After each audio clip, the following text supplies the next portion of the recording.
তুমি কি করছো? আমার সন্তানকে কেনা কেনে ফেলাইতেছ?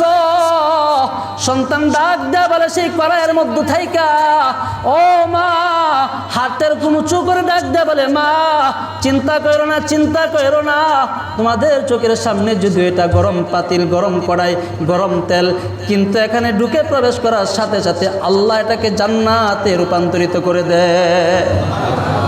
মহিলার ইমান দিয়ে গুণ বৃদ্ধি পেয়ে গেল। ফেরাউন সেই মহিলাকে কড়াইয়ের মধ্যে ফালা দিল। এবার আসিয়াকে ডাক দেয়া বলেন, আসিয়া তুমি আমার স্ত্রী, তোমার সাথে আমার অন্তরঙ্গ সম্পর্ক, তোমার সাথে আমার ভালোবাসার সম্পর্ক, তোমার সাথে অনেক স্মৃতি জড়ায় আছে। ও আসিয়া, তুমি যদি ইমান ছাইরা দাও আমি মাফ করে দিব। তুমি আমার উপর ইমান আনো, আল্লাহর উপর কুফরি করো, ইমান ছাইরা দাও, আমাকে প্রভু বইলা বিশ্বাস করে নাও। ফেরাউন আসিয়া বলে, না না, কখনো আমি ইমান ছাড়া হব না। এবার ফেরাউন সমস্ত লোকের সামনে আসিয়া আলাইহিস সালাতু ওয়াস সালামের শরীর থেকে কাপড়গুলো খুলে নিয়ে নিল। আসিয়া আলাইহিস সালাতু ওয়াস সালামকে উলঙ্গ করে ফেললেন। এবার ফেরাউন তাকে কাঠের মধ্যে শোয়াইলেন। আল্লাহ তাআলা কুরআনুল কারীমের মধ্যে বলেন, সেই আসিয়াকে যখন কাঠের মধ্যে শোয়ানো হইল, তার হাতের মধ্যে এরকমভাবে প্যারাক মেরে দিল।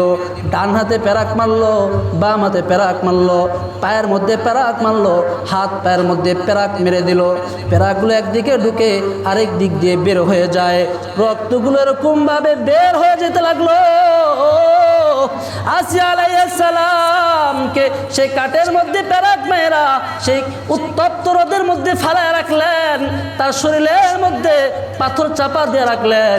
ফেরাউন যখন এরকম নির্যাতন করতে লাগলো, আসিয়া আলাইহিস সালাম সহ্য করতে পারতেছেন না, আল্লাহকে ডাক দেয়া বলেন, আল্লাহ ইবনিলি বাইতান ইনদাকা ফিল জান্নাহ।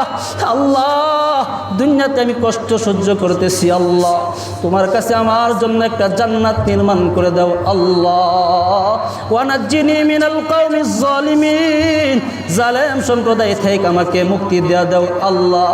যখন ফেরাউন সেই আসিয়াকে সেই উত্তপ্ত তেলের মধ্যে ফালাইয়া দিবে, আল্লাহ তাআলা ফেরেশতাকে ডাক দেয়া বলে, ও ফেরেশতারা, আমার বান্দির চোখের সামনে তার নির্মিত ঘরখানা, জান্নাতের সেই বালাখানা ধরায়া দাও। আমার বান্দি জান্নাত দেখে দেখে সেই তেলের মধ্যে লাফ দেখ, বলেন না সুবহানাল্লাহ।